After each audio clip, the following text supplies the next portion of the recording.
you know, we live in the same town, Sarasota, Florida. And we were playing my band Neurotica, we're playing a club, not even a club. It was a sandwich shop during the day. And at night they had sort of punk rock and hard rock and metal shows. 70 people it held, maybe tops, you know, they would take the tables out. But Brian, you know, used to go out quite a lot downtown. And so he was with this guy, Doug Kay, that I mentioned earlier. And they were sitting at another bar and we were playing. And somebody came up to him and said, hey, you should come see this band. It has this guy, Kelly Shaefer, in it.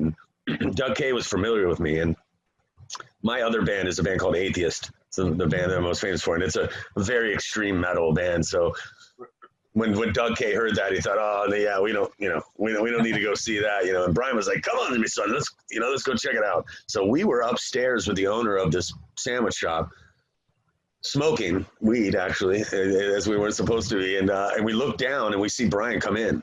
So I immediately gathered the band. I was like, holy shit, you know, he's here. We got to go play, like right now, even though we just took a break. And we were playing original stuff, you know, original music, but we would play all night, play three sets. So we go down there and literally he's 15 feet in front of us and we bashed it the fuck out and just gave it all we had. And so he bought us all a round of beers and asked for a demo tape and we gave it to him. And then 2 days later, I got a call from Doug Kay, and said, hey, Brian really likes this, you know, likes the song Two Worlds that we had. And he wants you to come in the studio. So that was it. And then once we did, he gave me a song called Deadly Sin that he wrote. He had written back in the late 80s or whatever. And he was like, you know, take this song, my son, is fucking give it to the band and, you know, and see what you can do with it. So I took it home immediately. We went to rehearsal and I tuned it down. Like I sort of modernized it because it was really anthemic. You know, it was atypical 80s anthem rock. Yeah. And, you know, we as Neurotica, we were more of a Soundgarden-y kind of, you know. Yeah.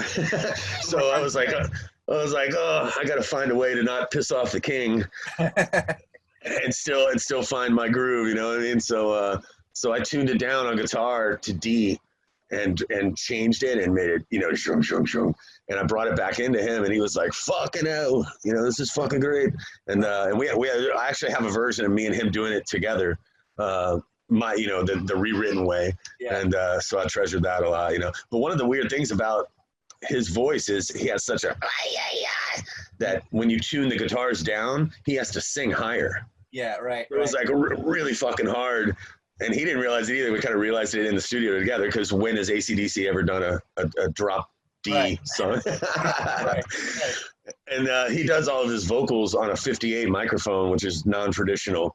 In the mixing room, in the control room, as opposed to out in the drum room with the headphones and all. He doesn't do any of that. He just does it just like he does on stage in the studio, which is a unique experience to sit in the room with him while he's doing it. You know, all that shit means a lot to me, man. I'm a nostalgic guy, so I treasured all those moments. You know,